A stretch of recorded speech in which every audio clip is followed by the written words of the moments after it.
September 1944. Eastern France. A fortress. Stone walls built centuries ago. 1,500 German troops dug in deep. One American general outside with overwhelming force. Inside that fortress, a German major stood before his officers and made a declaration that would seal all their fates. "Tell General Patton," he said with absolute conviction, "that if he wants this fortress, he will have to kill me to get it." It was meant to sound heroic, unbreakable, the kind of statement that rallies troops and intimidates enemies. When the messenger delivered this challenge to Patton, his staff waited for frustration, maybe anger, perhaps orders to bypass the fortress entirely. Instead, Patton's response was for words. Just for words that would turn into one of World War II's most devastating displays of military precision. "I can arrange that." What happened next wasn't a battle. It was a systematic demonstration of what occurs when you dare George S. Patton to do exactly what he was planning to do anyway. And by the time the sun set that day, the German major would get exactly what he asked for.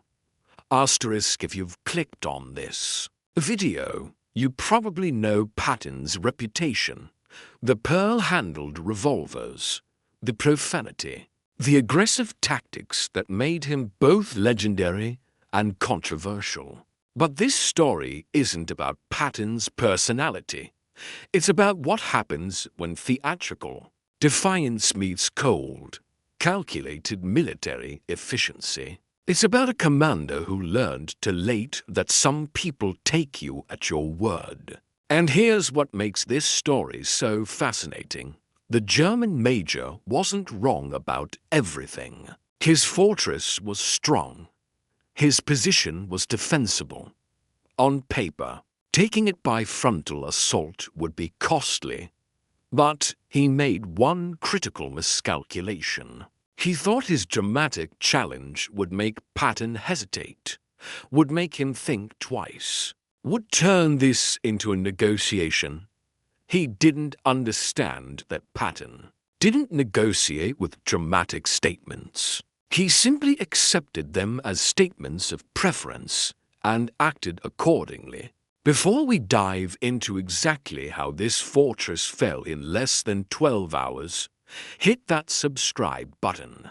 Because if you want to see more stories about leadership, military, strategy, and the consequences of underestimating your opponent, you're in the right place.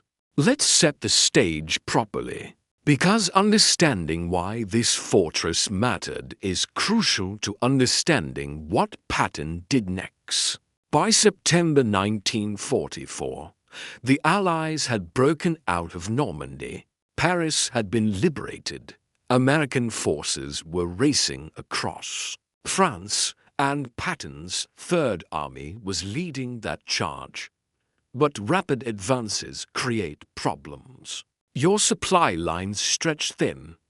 Enemy units that you bypass can cut those supply lines. And strong defensive positions in the wrong place can slow your entire offensive. This particular fortress sat on a key road junction. Not the only route forward, but the best one. The most direct path for supply convoys bringing fuel, ammunition, and food to Patton's advancing units. Leaving it in German hands meant taking longer alternate routes.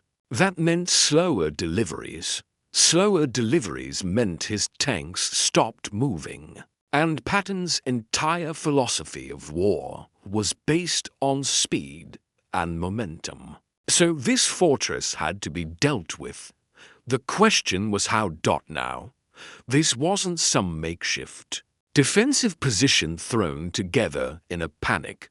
This was an actual fortress, one of dozens the French had built over previous centuries. We're talking about stone walls several feet thick, natural defensive advantages on high ground, limited approaches that could be covered by interlocking fields of machine gun fire, underground chambers that could withstand artillery bombardment, a well that provided water, which meant the defenders could survive a siege, ammunition stores, food supplies. The German commander, this major we've been talking about, had approximately 1,500 troops under his command. Now, these weren't elite SS divisions or crack Wehrmacht infantry. They were a mix, some regular infantry, some artillery, crews, officers and men from various units that had retreated into the fortress as American forces advance. In other words, it was a hodgepodge garrison, but 1,500 men in a strong defensive position is nothing to dismiss lightly. On paper, an American commander facing this situation had three realistic options. Option 1, bypass it entirely. Leave a screening force to keep the Germans contained. Continue the advance. Deal with it later. This was often the smart play. Why waste time and casualties on a position that's not immediately threatening?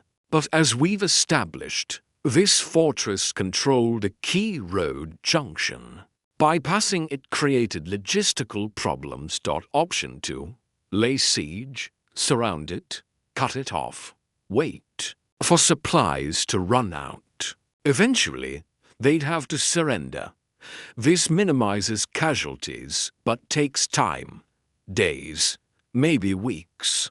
Patton hated this option.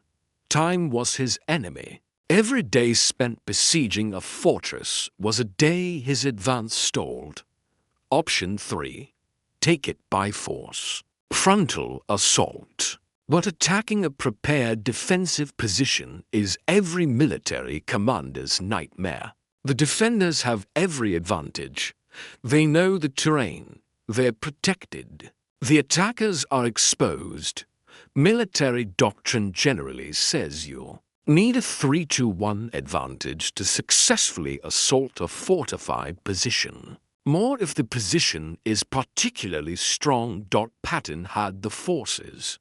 He had the firepower, but option 3 meant American casualties.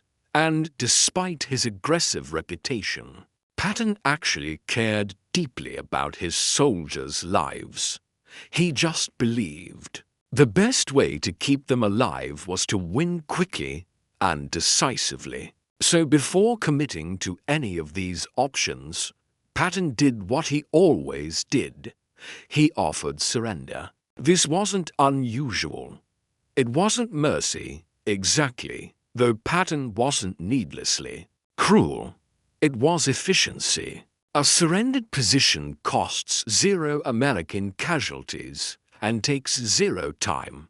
The offer was standard. Surrender now. Your troops will be treated as prisoners of war under Geneva Convention rules. That means food, medical care, safety. You'll sit out the rest of the war in a POW camp, which, given that it's September 1944 and Germany is clearly losing, isn't a bad deal. Your alternative is a fight you cannot win. A fight that will cost lives on both sides. To Patton, this was just logical. Why would you choose death over survival when the outcome is inevitable either way? But the German major saw it differently. When Patton's officer arrived under white flag with the surrender terms, the German major didn't just refuse. He made it personal. According to the American officer who delivered the message, the major stood straight, looked him in the eye, and spoke with absolute conviction. "I have taken an oath," he said, "an oath to defend German territory against all enemies. I will not surrender this fortress to the Americans. I will not betray that oath. Then came the challenge.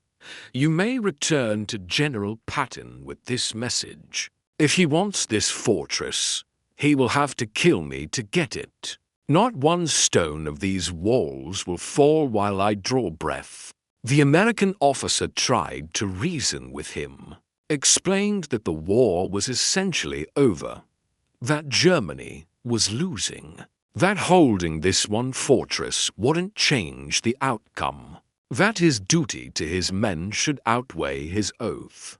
The major wouldn't hear it. He believed in honor, in duty, in dying before surrendering. And here's the thing. We need to understand his perspective for a moment. This wasn't pure fanaticism, at least not entirely. In 1944, German military culture still held strongly to ideas about honor and the warrior tradition. Surrendering, especially for officers, was seen as shameful. The major genuinely believed that dying in defense of his position was more honorable than living as a prisoner. He also believed, probably, that his stand would inspire his troops, that it would show the Americans that not all German forces would roll over, that it might make Patton think twice about attacking other fortified positions.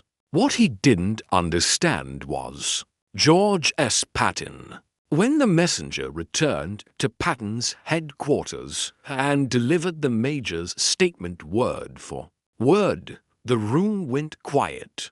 Patton's staff expected various reactions. Some thought he'd be insulted. Others thought he might actually respect the major's conviction and offer better terms. What they got was something else entirely. Patton listened to the entire message. Then he was quiet for a moment, thinking. One of his subordinate officers started to suggest that maybe they should bypass the fortress after all, come back to it later. Patton cut him off. The major says we have to kill him, Patton said, almost matter-of-factly. Let's not disappoint him. Then he started issuing orders, and this is where we see Patton's actual military genius. Because what he ordered wasn't a blind rage attack. It wasn't personal vendetta. It was cold, calculated, overwhelming force designed to accomplish exactly what the major challenged him to do, but in the most efficient way possible. First order, complete encirclement of the fortress. And when Patton said complete, he meant it. Not just blocking the roads, a total seal. Infantry positions around the entire perimeter. Nobody gets in. Nobody gets out. He wanted the Germans inside to feel isolated, cut off, alone. Second order. Cut the water supply if possible. The fortress had a well, but Patton wanted engineers to examine whether that well could be contaminated or blocked. Make the defenders uncomfortable. Third order. Every heavy artillery piece within range registers on the fortress. Not random bombardment, precise targeting. His artillery officers were to map every gun emplacement, every strong point, every section of war, and assign specific guns to specific targets. Stone walls might stop small arms fire, but they won't stop 155 mm high explosive shells. Fourth order. Air support. Contact the Tactical Air Command. He wanted fighter bombers on standby, not for carpet bombing, for precision strikes on identified targets within the fortress complex, the major's command post, the ammunition storage, the artillery positions, the main gate, fifth order, And this one showed Patton's understanding of psychological warfare. Bring up loudspeakers. The Germans inside would be told exactly what was coming, not as a threat, as a scheduled dot at this hour. Artillery bombardment begins. At this hour, airstrikes commence. At this hour, ground assault launches. Give them time to think about it.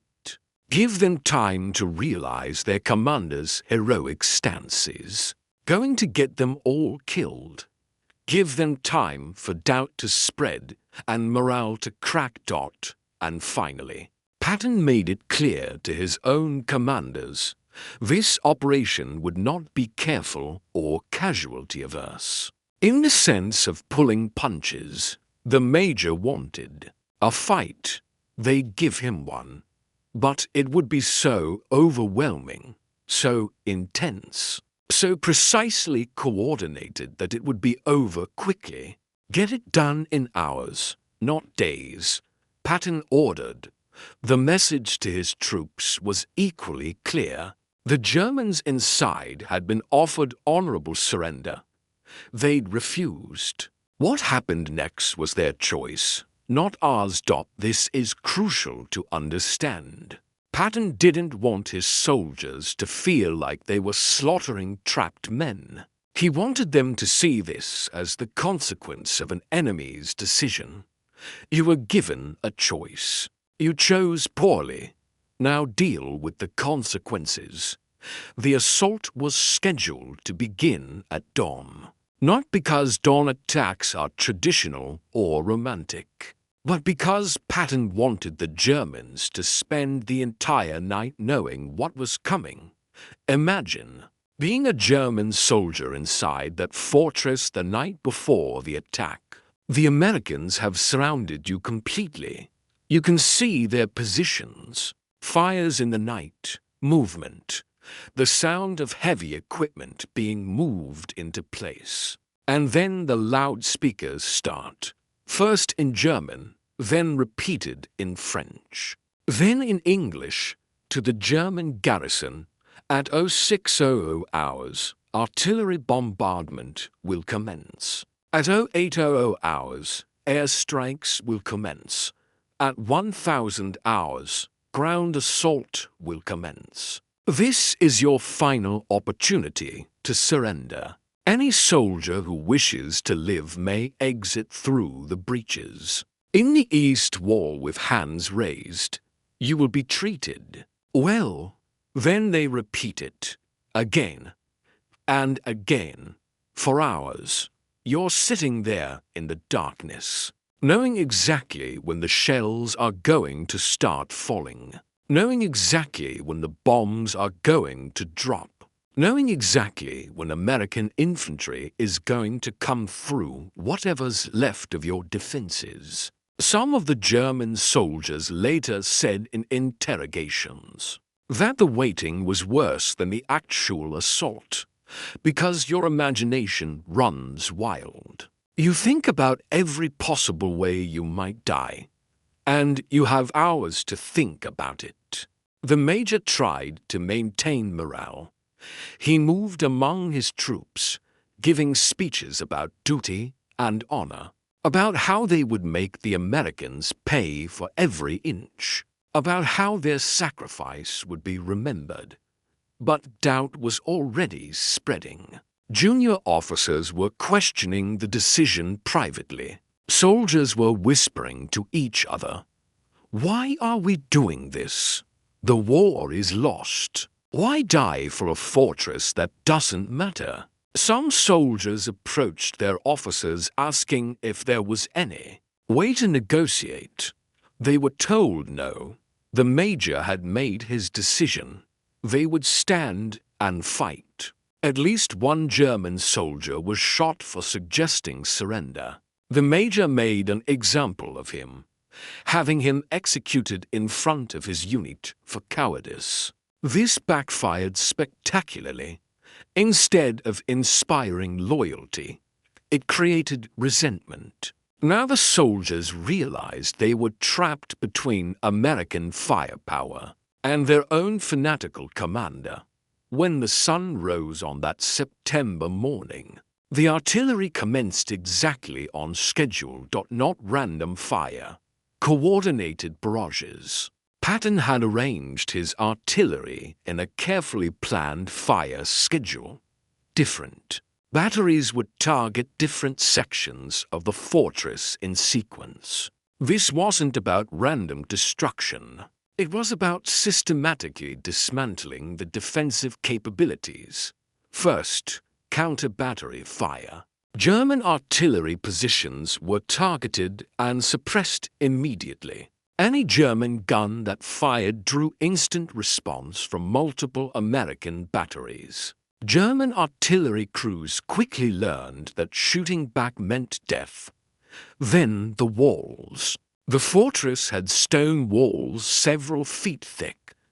They'd withstood armies before. But Patton had brought up heavy guns specifically designed to deal with fortifications, .155mm shells, 8-inch howitzers, even some 240mm pieces that had been used for coastal fortification work. Shell after shell slammed into the same sections of wall, not random impacts, concentrated fire. The first shells cracked the stone. The second shells widened the cracks. The third, fourth, fifth shells began opening breaches. This backfired spectacularly. Instead of inspiring loyalty, it created resentment. Now the soldiers realized they were trapped between American firepower and their own fanatical commander. When the sun rose on that September morning, the artillery commenced exactly on schedule, not random. Fire, coordinated barrages. Patton had arranged his artillery in a carefully planned fire schedule. Different batteries would target different sections of the fortress in sequence. This wasn't about random destruction. It was about systematically dismantling the defensive capabilities. First, counter-battery fire. German artillery positions were targeted and suppressed immediately. Any German gun that fired drew instant response from multiple American batteries. German artillery crews quickly learned that shooting back meant death. Then the walls. The fortress had stone walls several feet thick. They'd withstood armies before. But Patton had brought up heavy guns specifically designed to deal with fortifications, .155mm shells, 8-inch howitzers, even some 240mm pieces that had been used for coastal fortification work. Shell after shell slammed into the same sections of wall. Not random impacts, concentrated fire. The first shells cracked the stone. The second, shells widened the cracks. The third, fourth, fifth shells began opening breaches inside the fortress. The noise was incredible. Each impact sent shockwaves through the stone structure. Dust and debris filled the air. Soldiers crouched in whatever cover they could find, hands over their ears, trying not to panic. The underground chambers provided some protection, but not complete safety. When a heavy shell scored a direct hit on a chamber entrance, the explosion would funnel down into the space below, killing or wounding everyone inside. And through all of this, the loudspeakers kept broadcasting. This is your final warning. Airstrikes commence in 30 minutes. Any soldier wishing to surrender may exit now with hands raised. Some did. Small groups of German soldiers began slipping out through damaged sections of wall. First just a few, then a dozen, then more. They dropped their weapons, raised their hands, and walked toward American lines. American soldiers would take them prisoner, give them water, send them to the rear. The major tried to stop this. He ordered guards posted at the breaches with instructions to shoot anyone attempting to desert. But this only accelerated the moral collapse. Now the soldiers realized they had three ways to die: from American shells, from American infantry when they attacked, or from their own officers if they tried to surrender. After 2 hours of artillery, the fortress walls had multiple breaches. The defensive positions were shattered. German casualties were mounting. And then the air strikes began. P-47 thunderbolts. American fighter bombers that had been terrorizing German forces. Across France, these weren't carrying area effect bombs. For carpet bombing, they were carrying 500-pound bombs for precision strikes. The major's command post had been identified by American intelligence before the assault. It took 3 direct hits in the first pass. The entire structure collapsed, killing several officers and wounding the major himself. Sherman tanks rolled up to point-blank range, fired directly into openings in the walls. Their 75mm guns weren't meant for this kind of work, but at this range, they were devastating. Infantry teams moved in behind the tanks. Flamethrowers cleared bunkers. Engineers used satchel charges and explosives to collapse remaining strong points. But here's what's remarkable about this assault. It wasn't chaotic urban warfare. It was systematic, almost mechanical. Patton's preparation had been so thorough that there wasn't much left to fight. German resistance was scattered and disorganized. Small groups would fight briefly, fire a few shots, then throw down their weapons and surrender when they realized they were surrounded and outgunned. The major's threats to execute deserters had failed. There was no coherent command structure left to enforce them. Officers were dead, wounded, or had lost control of their units. American forces moved through the fortress section by section. The loudspeakers followed them, now broadcasting from mobile units, still offering surrender. They dropped their weapons, raised their hands, and walked toward American lines. American soldiers would take them prisoner, give them water, send them to the rear. The major tried to stop this. He ordered guards posted at the breaches with instructions to shoot anyone attempting to desert.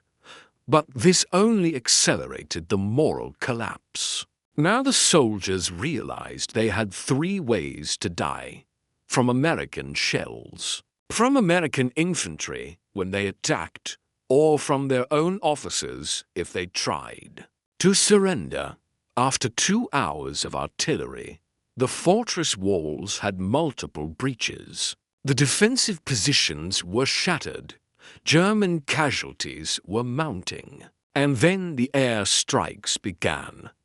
P-47 thunderbolts. American fighter bombers that had been terrorizing German forces. Across France, these weren't carrying area effect bombs. For carpet bombing, they were carrying 500-pound bombs for precision strikes. The major's command post had been identified by American intelligence before the assault. It took 3 direct hits in the first pass. The entire structure collapsed, killing several officers and wounding the major himself. Sherman tanks rolled up to point-blank range, fired directly into openings in the walls. Their 75mm guns weren't meant for this kind of work, but at this range, they were devastating. Infantry teams moved in behind the tanks. Flamethrowers cleared bunkers. Engineers used satchel charges and explosives to collapse remaining strong points. But here's what's remarkable about this assault. It wasn't chaotic urban warfare. It was systematic, almost mechanical. Patton's preparation had been so thorough that there wasn't much left to fight. German resistance was scattered and disorganized. Small groups would fight briefly, fire a few shots, then throw down their weapons and surrender when they realized they were surrounded and outgunned. The major's threats to execute deserters had failed. There was no coherent command structure left to enforce them. Officers were dead, wounded, or had lost control of their units. American forces moved through the fortress section by section. The loudspeakers followed them, now broadcasting from mobile units, still offering surrender. Asterisk. Lay down your weapons. You will be treated well. Continued resistance is suicide, not heroism. Hundreds of German soldiers took the offer. They'd emerged from cellars, from damaged buildings, from hiding places in the rubble. Hands up, weapons dropped, done fighting. The major himself was found in what remained of his command bunker. He'd barricaded himself there with perhaps a dozen loyal troops, men who'd followed him to the end, either out of genuine loyalty or because they were too afraid to refuse. When American infantry breached the position, the major reportedly raised his pistol. An American sergeant saw the weapon, identified it as a threat, and shot him once. Center mass. The major fell, dead before he hit the ground. No dramatic final words. No cinematic standoff. Just a professional soldier eliminating a threat. The handful of German soldiers with the major immediately surrendered. They'd followed orders to the end, but once their commander was dead, they saw no point in dying to. Asterisk the entire operation. From the start of the artillery bombardment to the final German surrender, took less than 12 hours. Let me repeat that. Less than 12 hours to completely reduce a fortified position with 1,500 defenders. American casualties, a few soldiers wounded from sporadic German fire, 0 killed. German casualties, approximately 200 dead, including the major, another 300 wounded. The remaining 1,000 surrendered. When American intelligence officers examined the fortress after the battle, they found evidence of how close the major had come to losing control. Even before the assault began. Notes from junior officers questioning the decision to fight, letters soldiers had written to families, not expecting to survive. Signs of executions where soldiers had been shot for attempting to surrender. One particularly telling discovery was the major's own journal found in the ruins of his command post. In it, he'd written about his commitment to honor, his belief that dying in defense of the fortress would inspire others, his conviction that this stand mattered. What it revealed was a man who'd convinced himself that theatrical defiance was the same as strategic thinking, that drama equaled effectiveness, that a heroic death would somehow change the outcome of the war. It wouldn't. It didn't. Patton toured the fortress the next day. According to officers who accompanied him, he showed no satisfaction, no gloating. He was matter-of-fact. "The major said we'd have to kill him," Patton observed. "We did. That's what happens when you challenge someone to do what they were planning to do anyway. But Patton also made a point during that tour that revealed something about his character.